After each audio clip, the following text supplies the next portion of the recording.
Hello students, ચાલો આજે આપણે 11મા ધોરણમાં છઠ્ઠું ચેપ્ટર સુરેખ અસમતામાં આગળ વધીએ.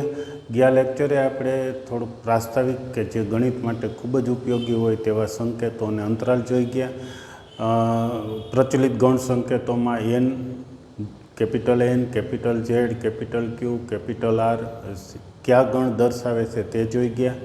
તે પછી વિવિધ અંતરાલો, વિવૃત અંતરાલ, સંવૃત અંતરાલ, વિવૃત સંવૃત અંતરાલ, સંવૃત વિવૃત અંતરાલ, અને તે ઉપરાંત અનંત અંતરાલો વિશે પણ જાણકારી જોઈ ગયા. એ બધા જ પોઈન્ટ્સ છે, ટોપિક છે, તે ગણિતમાં અવારનવાર આપણે તેનો ઉપયોગ થાય છે, તે માટે ખાસ તૈયાર કરી નાખવા.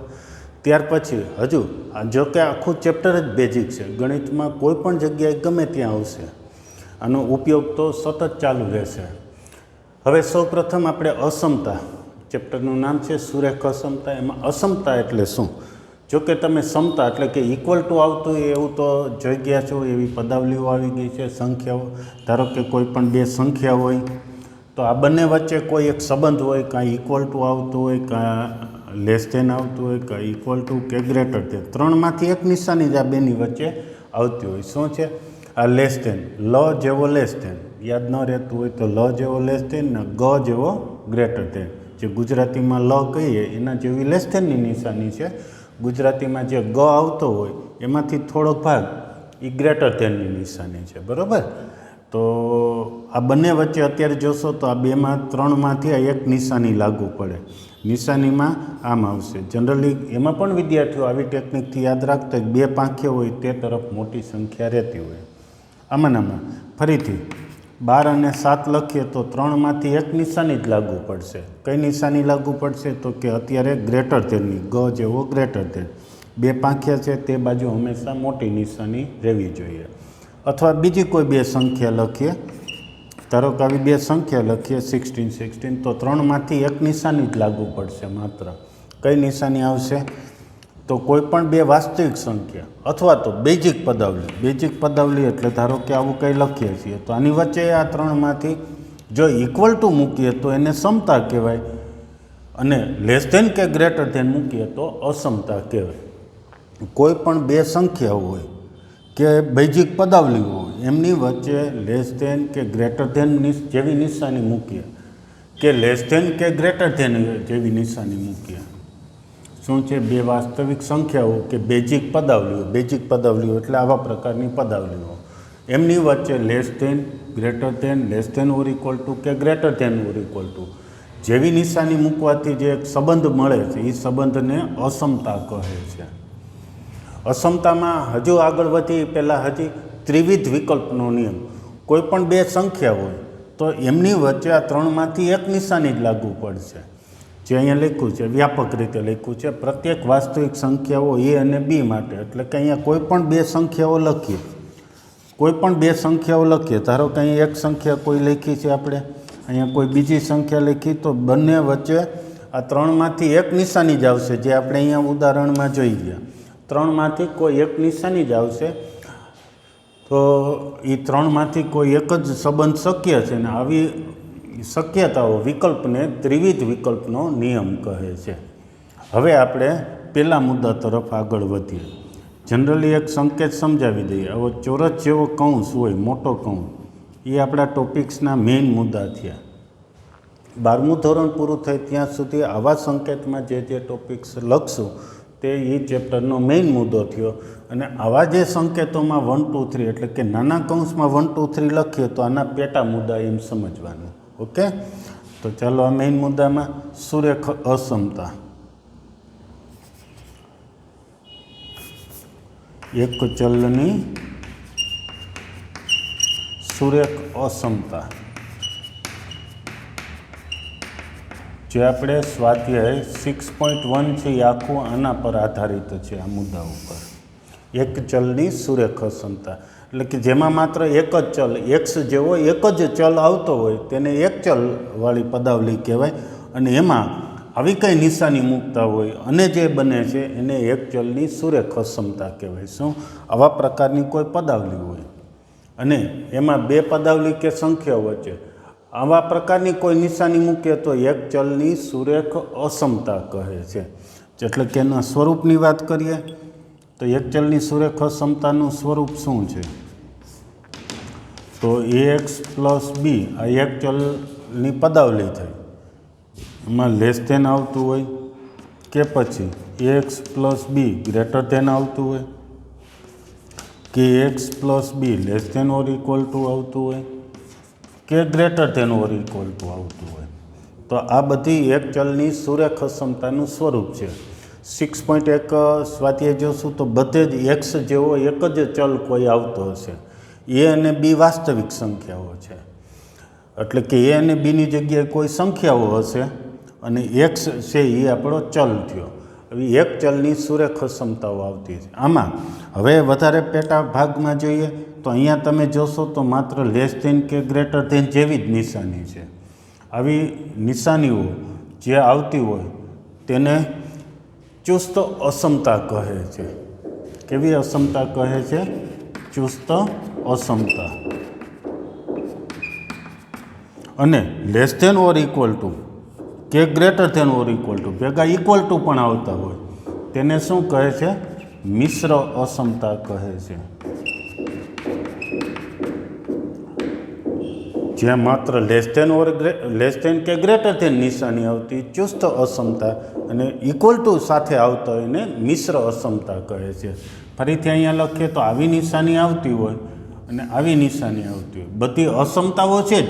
અસમતાના પ્રકારમાં આ અસમતાને આવી જ્યાં નિશાની આવતી હોય એને ચુસ્ત અસમતા કહીએ છીએ અને આવી નિશાની આવતી હોય એને મિશ્ર અસમતા કહે છે. ઓકે, તો આટલો મુદ્દો ક્લિયર. હવે એના પછી એ અસમતાના ઉકેલની વાત આવે. ઉકેલ કેમ મેળવવો, કોને ઉકેલ કહેવો? તો એના માટે એક ઉદાહરણ સમજી લઈએ. જેમ કે આ એક આપણી પાસે એક ચલની સુરેખ સમતા છે, અસમતા નથી, સમતાની વાત કરીએ. તો આનો ઉકેલ કેમ મેળવતા તમે? ઉકેલ મેળવો એટલે કે અજ્ઞાત રાશિ અત્યારે ચલ એક છે, એક્સની કિંમત મેળવી. ચાલો આમાંથી ઉકેલ મેળવો. ચાલો આનો ઉકેલ મેળવવો છે. ઉકેલ મેળવો એટલે શું કીધું? ક્યારે પણ ઉકેલ મેળવવાનું કહે એટલે તમારે જેમાં અજ્ઞાત રાશિ એટલે કે ચલ આવતો હોય તેની કિંમત મેળવવી છે. એટલે આપણે અહીંયા એક્સ મેળવવો છે. શું કરશું? તો સૌ પ્રથમ ઇક્વલ ટુ માટે તમે આવું જોઈ ગયા હતા કે પ્લસ કે માઇનસવાળું પદ હોય એને સૌ પ્રથમ સામે જવા દો. એટલે +1 છે એ સામે જાય તો 7 - 1 એટલે 6 થયા. પછી એક્સ મેળવવો છે તો શું કરશો? તો 2 ગુણાકારમાંથી બરાબરની સામે જાય તો છેદમાં જશે એટલે 6/2 એટલે 3 થશે. 3 એ ઉકેલ થયો કહેવાય. હજુ પણ તમે ઉકેલ ચેક કરવાનું પણ જોઈ ગયા છો, એ પણ આપણા મુદ્દો કામનો છે. આપણે પહેલાં આવડે છે એના ઉપરથી અસમતાનું શીખી લઈએ. x = 3 સાચો ઉકેલ છે કે નહીં ફરીથી ચેક કરવું હોય તો કે આ એક્સની કિંમત અહીંયા 3 મૂકી દો એટલે 2 × 3 + 1 કેટલું થશે? આ 3 અહીંયા મૂકીએ એટલે શું થશે? 2 × 3 એટલે 6, 6 + 1 એટલે 7, 7 = 7. સત્ય છે, વિધાન સત્ય રહે છે તો તેને ઉકેલ કહેવાય. એવી જ રીતે આના માટે અસમતાનો ઉકેલ મેળવીએ. 2x + 1 < 7 છે, આનો ઉકેલ મેળવવો છે. આ જ વસ્તુ ઉકેલ મેળવવો છે. પણ હવે શું ફેર આવ્યો છે? તો કે પહેલાં ઇક્વલ ટુ હતું એને બદલે આપણે હવે અસમતાનું. નિયમો બધા એના જ છે. એટલે કે બંને બાજુ સમાન સંખ્યા ઉમેરીએ કે બાદ કરીએ તો અસમતા કોઈ બદલાતી નથી. બંને બાજુ 1 - કરીએ, 1 - કરીએ એટલે અહીંથી 1 - કરીએ તો 1 દૂર થયા, અહીંથી 1 બાદ કરીએ તો 6, અથવા બીજી રીતે +1 સામે ગયા તો -1 એટલે 6 વધ્યા. આટલું બરાબર. ત્યાર પછી હજુ એક્સ મેળવવો છે તો એક્સ 2 છે તો એ સામે છેદમાં જશે 6/2 એટલે 3 વધશે. એટલે એક્સની કિંમત કેવી છે? 3થી નાની. એ એનો ઉકેલ છે. અસમતા કે આ છે એ શેના માટે સાચી રહે? તો એક્સની કિંમત 3થી નાની અહીંયા મૂકશો એના માટે આ વિધાન સત્ય રહે છે. તો આવી એક્સની કિંમતોને આ અસમતાનો ઉકેલ કહે છે. સિમ્પલ. ફરીથી સમતા માટે જેમ ઉકેલ મેળવા એમ જ તમારે અસમતા માટે એ જ નિયમો બધા. બરાબર. અહીં એક્સ બરાબર 3 ઉકેલ છે, કારણ કે 3 અહીંયા મૂકીએ તો વિધાન સત્ય રહે છે. અહીં એક્સની કિંમત 3થી નાની આવે, 3થી નાની અહીંયા મૂકશો તો વિધાન સત્ય રહે. 3થી નાની એટલે કોઈ પણ, જેમ કે આપણે ઉદાહરણ તરીકે 1 લઈએ, એક્સની કિંમત 3થી નાની તો 1 લઈ શકીએ. 1 મૂકીએ તો અહીં શું થશે? 2 ગુણ્યા 1 વત્તા 1, 2 ગુણ્યા 1 એટલે 2 થશે, 2 વત્તા 1 એટલે 3, 3<7 આવું જોવા મળે. એક્સ બરાબર 1 માટે અહીંયા 1 મૂકશો એટલે 2 વત્તા 1 એટલે 3 થશે, અને આ લેસ ધેન ને આ 7. આ સત્ય છે તો કે વિધાન સત્ય છે? વિધાન સત્ય છે, એટલે કે એક્સ બરાબર 1 ઉકેલ છે. પછી હવે ક્યાં ક્યાં ઉકેલ હશે? તો 3થી નાની કોઈ પણ કિંમત, 0 લેશો, -1 લેશો, -2 લેશો તો બધા માટે વિધાન સત્ય જ રહેશે. તેથી એક્સની કિંમત 3થી નાની છે તેનો ઉકેલ છે. તો ઉકેલ કોને કહેશું? કે ચલની જે કિંમતો માટે, ચલની જે કિંમતો માટે વિધાન આપેલ અસમતા સત્ય વિધાન બને,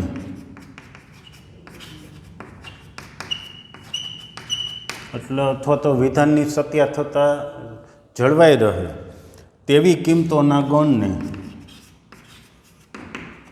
તેવી કિંમતોને ઉકેલ ગણ કહે છે. એને ગણમાં લખીએ તો ઉકેલ ગણ, બાકી કિંમતોને ઉકેલ કહેવાય. સાવ સહેલો મુદ્દો છે, ફરીથી ટૂંકમાં સમજી લઈએ ઝડપથી. અસમતા એટલે શું છે? તો કે બે વાસ્તવિક સંખ્યા કે બેઝિક પદાવલી હોય, એમની વચ્ચે આવી કોઈ પણ નિશાની મૂકીએ તો એને અસમતા કહેવાય. ઇક્વલ ટુ મૂકીએ તો સમતા કહેવાય ને. Less than, greater than, less than or equal to, greater than or equal to જેવી નિશાની મૂકીએ તો અસમતા કહેવાય. પછી અસમતામાં વધારે શું જોઈ ગયા કે કોઈ પણ બે અસમતા હોય એમાં જો લેસ ધેન કે ગ્રેટર ધેન આવતે, કોઈ પણ અસમતામાં લેસ ધેન કે ગ્રેટર ધેન આવે એને ચુસ્ત અસમતા કહે છે. ભેગું ઇક્વલ ટુ આવતું હોય તો એને મિશ્ર અસમતા કહે છે. ઉકેલ કોને કહેવાય? તો સમતામાં તમે જેમ ઉકેલ મેળવતા અને જે એના માટે નિયમ હતો કે આ ઉકેલ મેળવ્યો એ આ વિધાનમાં મૂકીએ, વિધાન એટલે કે જે બેઝિક પદાવલી છે એમાં મૂકીએ તો વિધાન સત્ય રહે છે. તો તે કિંમતોને તેનો ઉકેલ કહેવાય. તો અસમતામાં ઉકેલ તે જ નિયમથી મેળવવાનો છે, અને વિધાન સત્ય રહે તેવી કિંમતોના ગણને ઉકેલ ગણ કહે છે. ઓકે, ચાલો તો આપણે સ્વાધ્યાય 6.1માં હજુ આગળ જોઈએ.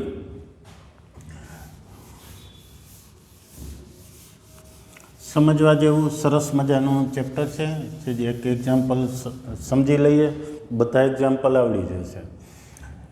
પહેલો એક્ઝામ્પલ આવો છે કે પ્રાકૃતિક સંખ્યા એક્સ માટે અને પૂર્ણાંક સંખ્યા એક્સ માટે એક જે આપણને સમીકરણ આપ્યું છે એનો ઉકેલ મેળવવો છે. ચાલો જવાબની શરૂઆત કરીએ. સામાન્ય રીતે જવાબ શરૂ કરતા હોય એક્ઝામ્પલમાં તો ત્યારે મારી નિશાની કંઈક આ પ્રકારની મૂકું છું, ત્યાંથી આપણો જવાબ શરૂ થાય છે. તો શું આપ્યું છે? કઈ અસમતા આપી છે? જો 24x લેસ ધેન 100 આટલું આપેલું છે. આપણે એક્સ મેળવવો છે, તો એક્સ મેળવવો છે તો શું કરશું? 24 વડે ભાગી નાખ્યા, 24 વડે આખી પદાવલીને ભાગી નાખીએ તો આને 24 વડે ભાગ્યા તો એક્સ વિધાન, અને 24 વડે ભાગીએ તો એક્સના છેદમાં 24. અથવા બીજી રીતે અહીંયા ગુણાકારમાં 24 અસમતાની સામે ગયા તો ભાગાકારમાં ગયા. થોડોક છેદ ઉડે એમ છે તો છેદ ઉડાડી નાખીએ. ચારે છેદ ઉડશે, અહીંયા 25 ગુણ્યા 4 છે ને અહીંયા 6 ગુણ્યા 4 છે. 4 કટ થયા એટલે 25ના છેદમાં 4. 25માં છેદમાં 4ની કિંમત અંદાજે 6 આવશે. 4 પોઈન્ટ કંઈક સમથિંગ કંઈક આવશે, બરાબર? આવી કંઈક કિંમત આવશે. તો એક્સની કિંમતો 25/6 નાની છે એવી કિંમતો મળી આપણને. હવે જે પૂછેલું છે એ મુદ્દા ઉપર જઈએ. પહેલું શું પૂછ્યું છે? પહેલું પૂછ્યું છે આપણને પ્રાકૃતિક સંખ્યા એક્સ માટે ઉકેલ ગણ. પ્રાકૃતિક સંખ્યા એક્સ માટે ઉકેલ ગણ.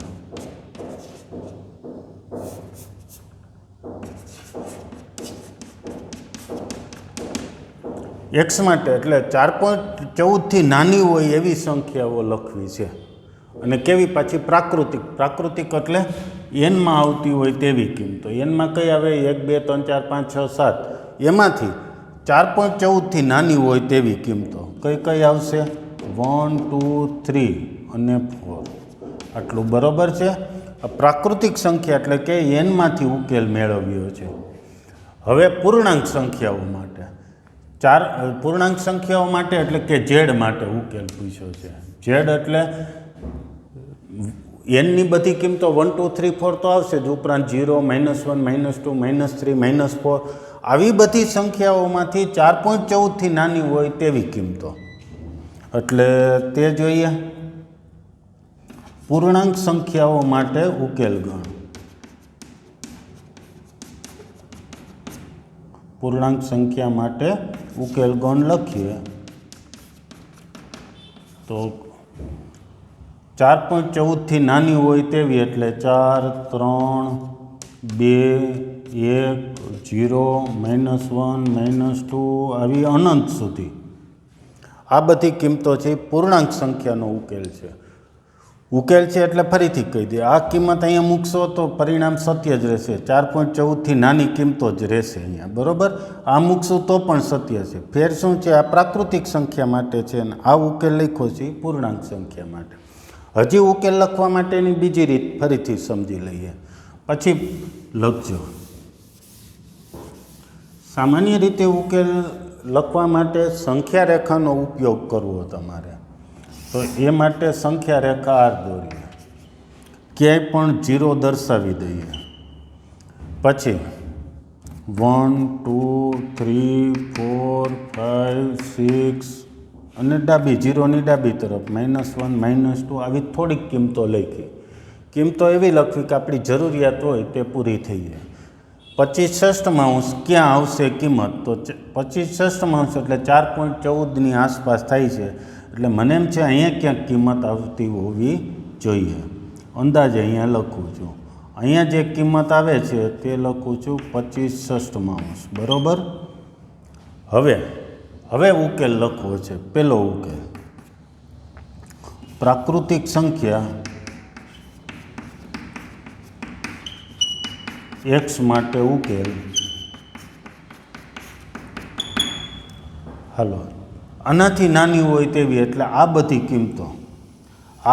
કિંમતોમાં પ્રાકૃતિક સંખ્યા એટલે એનમાં આવતી હોય એવી સંખ્યા બોલો. એનમાં આવતી એટલે કે આટલી થાય 1 2 3 4. આ બધી પ્રાકૃતિક સંખ્યાઓ લખી. બીજો પ્રશ્ન પૂછ્યો છે પૂર્ણાંક સંખ્યા x માટે ઉકેલ ગણ. તો આ બધામાં xની કિંમત ફરીથી 4.14 કે 25/6 છે, એનાથી x નાના છે. x કેવા છે? આ બે બાજુ અહીંયા બે પાંખિયા છે એટલે આ મોટી કિંમત, x એનાથી નાના એટલે 25/6થી નાના. એમાંથી પૂર્ણાંક સંખ્યા બધી લખવી છે. પૂર્ણાંક સંખ્યા કઈ છે? તો આ બાજુ અનંત સુધી છે એટલે કે ટપકા, પછી -2 -1 0 1 2 3 ને 4 સુધી. 4 પછી ટપકા નહીં કરીએ કારણ કે 4 પછીની સંખ્યાઓ છે એ ઉકેલમાં નથી. ઓકે, તો એક સ્ક્રીનશોટ લઈ લેજો. સ્ક્રીનશોટ લઈ અને પછી પહેલાં આટલું એક્ઝામ્પલ એક લખી નાખો.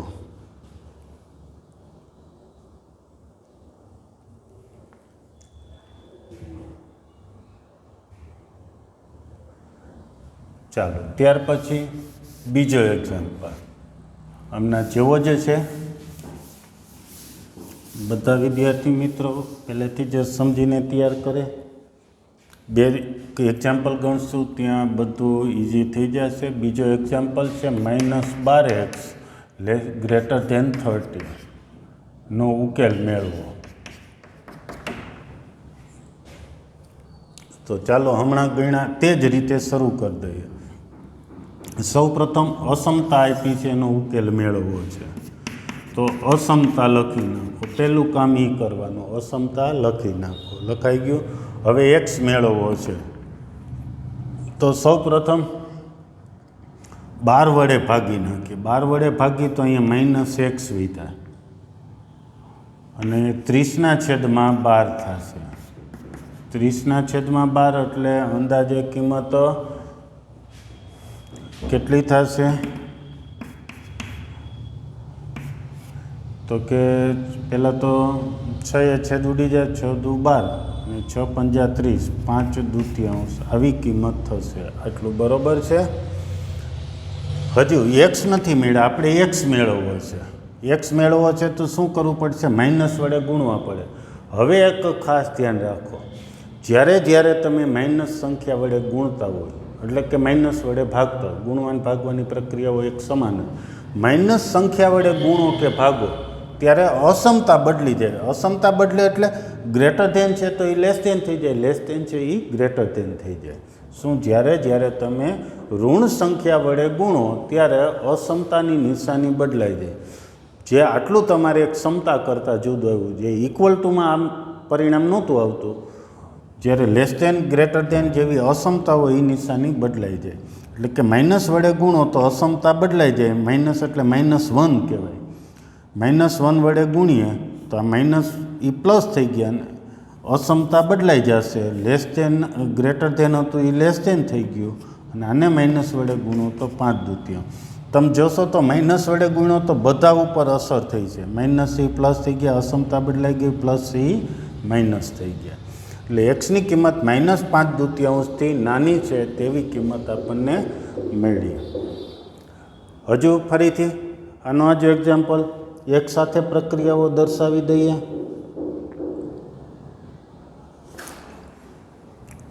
એક સાથે એટલે 2 સ્ટેપમાં દર્શાવ્યું હતું. હવે આપણે સીધા જ -12 વડે ભાગાકાર કરીએ છીએ.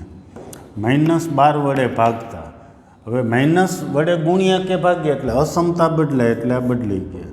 શું થશે? આ 30 હતા ને એના છેદમાં -12, માઇનસ આગળ લખી નાખ્યા છે. જનરલી આપણે આગળ જ લખશું, અહીંયા માઇનસ નહીં લખીએ. લખી શકાય પણ આપણે અહીંયા આગળ લખશું. તો ભાગાકાર કરશો તો શું થશે? અહીંયા તો તમને કીધું તેમ છેદ ઉડાડીએ, જેમ કે હું લખું છું -6 35 અને છેદમાં 6 6 કેન્સલ થયા, -5/2 એવું વધ્યું. હવે એને સંખ્યા રેખા ઉપર દર્શાવીને પછી આપણે ઉકેલ લખવો છે. આ સંખ્યા રેખા આટલું બરાબર. ક્યાંય પણ 0 લખીએ તો 1 2 3 એવી સંખ્યા. 0 થી ડાબી તરફ -1 -2 -3 -4. ચાલો હવે -5/2 એટલે કે -2.5 એવી કિંમત થઈ એક્ઝેક્ટ, બરાબર. એટલે ઇક્વલ ટુ -2.5 અહીંયા આવશે. -2.5 અથવા તો -5/2 કિંમત અહીંયા આવે છે. હવે એ દર્શાવ્યું છે. હવે એક્સ કેવા છે? -5/2 એક્સ નાના છે, આ મોટી કિંમત છે. એનાથી એક્સ લેસ ધેન છે. એક્સ ઇઝ લેસ ધેન -2.5 એટલે એક્સ એ -2.5 નાના છે, એટલે આ તરફની કિંમતો છે એ આપણા ઉકેલમાં આવે છે. આટલું બરાબર. એક તમે જોયું હશે કે મેં આ ટપકું કર્યું છે, પોલું ટપકું કર્યું છે, જે લાસ્ટ લેક્ચરે સમજાવેલું. તમને ગયા લેક્ચરે એવું કીધું હતું કે જ્યારે ઇક્વલ ટુ ન હોય ત્યારે અહીંયા આપણે પોલું ટપકું કરશું. ઇક્વલ ટુનો મતલબ તે સંખ્યા આવી જાય છે તો જ ઘાટું ટપકું કરવું. ઘાટું ટપકું ક્યારે આવે? કે સંખ્યા આવતી હોય. અહીંયા એ સંખ્યાનો સમાવેશ થતો નથી એટલે પોલું ટપકું કરેલું. ઓકે, ચાલો તો હવે આપણે ઉકેલ ગણ લખવો છે. તો પહેલો ઉકેલ ગણ 2 પ્રકારના જવાબ પૂછ્યા છે. તો પહેલો પ્રાકૃતિક સંખ્યા એક્સ માટે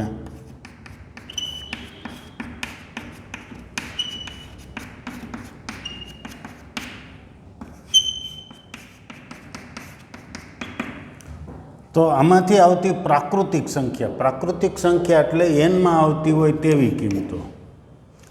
આમાં આવતી એવી કઈ કિંમત? તો એક પણ નથી, એટલે કે ઉકેલ ગણ ખાલી ગણ છે અથવા ઉકેલ નથી એમ કહેવાય.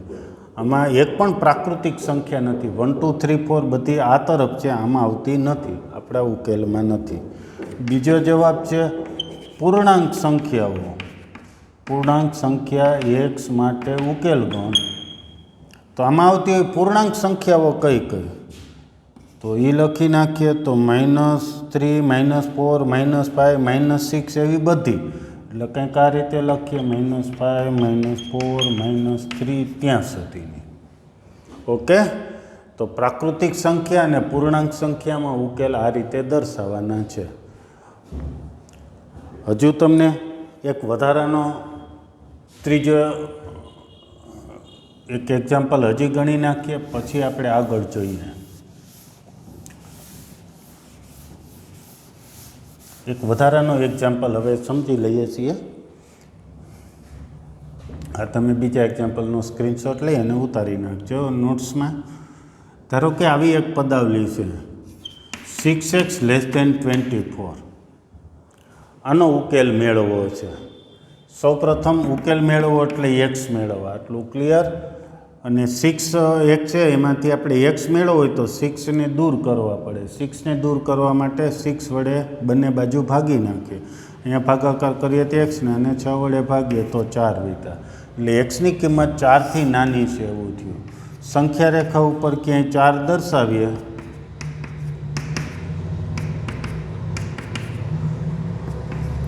તો 4થી નાની એટલે અહીંયા 4 છે, 4 નહીં હો, 4થી નાની એટલે પોલું ટપકું. ઘાટું ટપકું ક્યારે કરવા? 4 લેવાના હોય તો. 4 તો આપણે પાસે છે જ નહીં.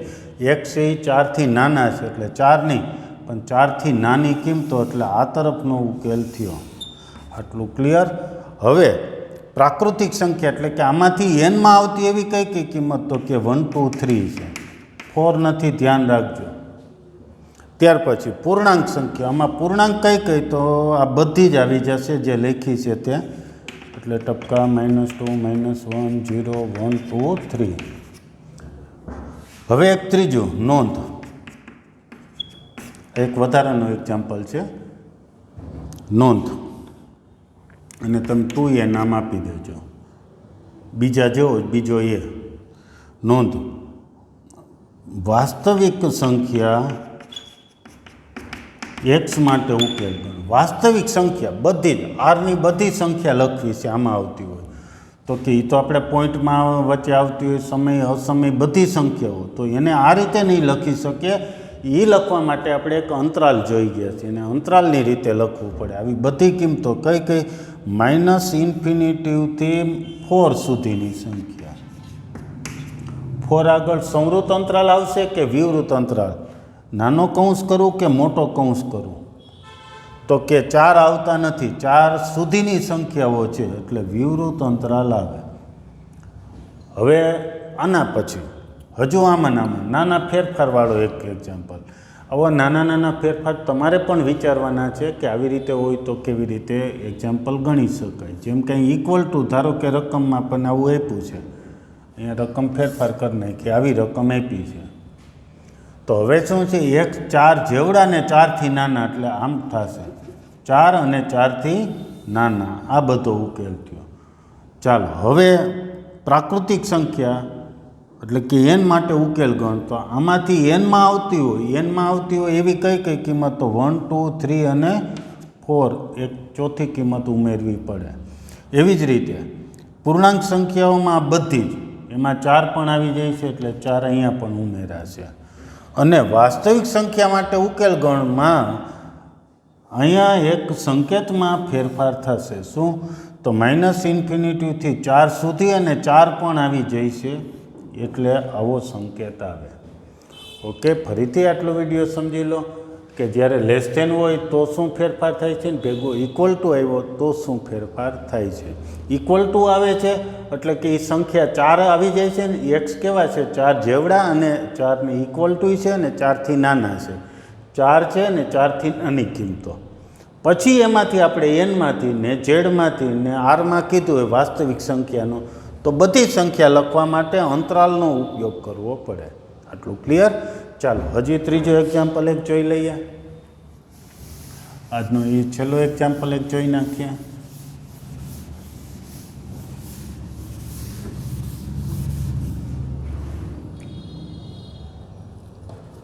ત્રીજા એક્ઝામ્પલ્સમાં પેલું છે પૂર્ણાંક સંખ્યા એક્સ માટે,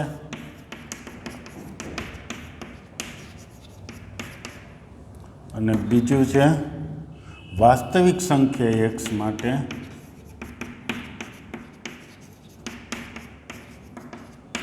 એક સમીકરણ આપ્યું છે 5x - 3 ઇઝ < 7. ઉકેલો. એ જ રીતનો એક્ઝામ્પલ છે. થોડી મુદ્દાની વાત કરી દઈએ. આ સુરેખ અસમતા કહેવાય અને ખાસ તો એક ચલની સુરેખ અસમતા. એક જ ચલ છે એક્સ, બેઝિક પદાવલીઓ વચ્ચે less than, greater than, less than or equal to, greater than or equal to આવી નિશાની આવતી અને અસમતા કહેવાય. સુરેખ અસમતા થયા એક ચલની સુરેખ અસમતા. ચાલો એનો ઉકેલ મેળવવો છે તો સૌ પ્રથમ શું કરવાનું છે, તમારે અસમતા લખી નાખવાની છે. જે આપી હોય એ અસમતા લખી નાખો. આટલું ક્લિયર. અસમતા લખ્યા પછી હવે આપણે એક્સ મેળવવો છે. એક્સ મેળવવા માટે સૌ પ્રથમ -3 છે એને સામે લઈ જઈશું,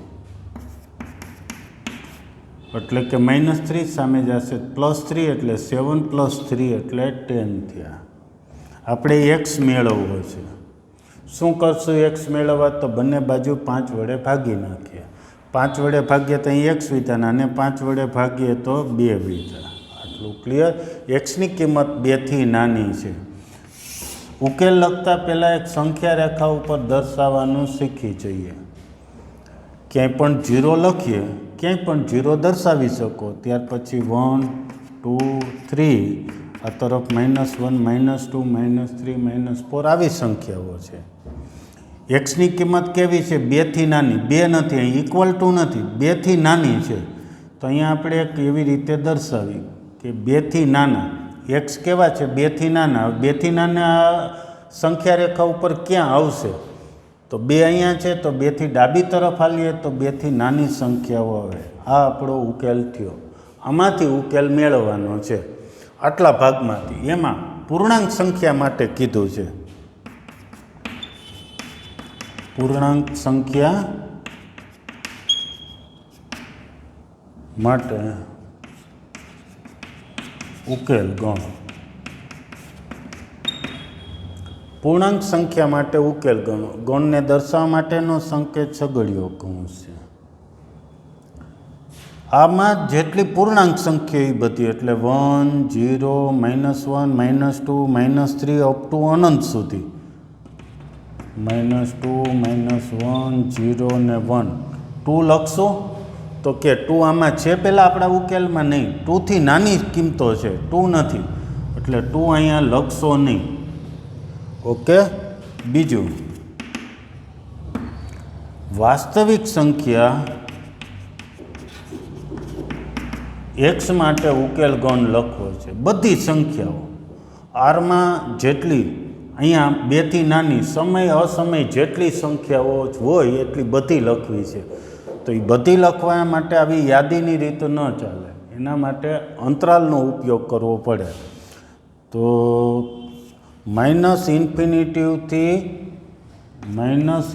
ટુ 2 સુધીની સંખ્યા. હવે એક અહીંયા અંતરાલ કયો કરવો, સંવૃત કે વિવૃત? તો કે 2 નથી આવતા, 2થી નાની કિંમત. 2 ન આવવા દેવા માટે આવો નાનો કૌંસ કરવો પડે. એક ખાસ ધ્યાન રાખજો કે ઇન્ફિનિટી તો બાજુ તો આપણે હંમેશા જ્યાં ઇન્ફિનિટી હોય કે -∞ હોય ત્યાં તો નાનો કૌંસ જ કરશું, એટલે કે વિવૃત અંતરાલની જ નિશાની આવશે. સંખ્યા કોઈ ચોક્કસ લખી હોય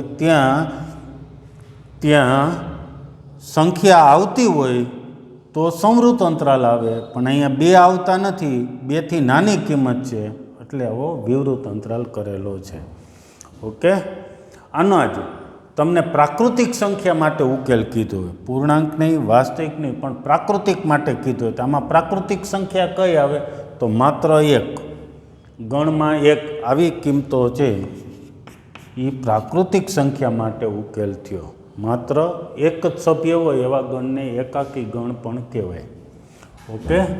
તો ચાલો આ ત્રીજો એક્ઝામ્પલ છે. ચોથો આના જેવો જ છે. સૌ પ્રથમ તો તમને આજે ચોથો એક્ઝામ્પલ આ ત્રીજાની જેમ જ ગણવા માટે એક હોમવર્કમાં આપી છે. આવતા લેક્ચરે ચોથા એક્ઝામ્પલથી ફરીથી શરૂ કરશું. ઓકે. Thank you.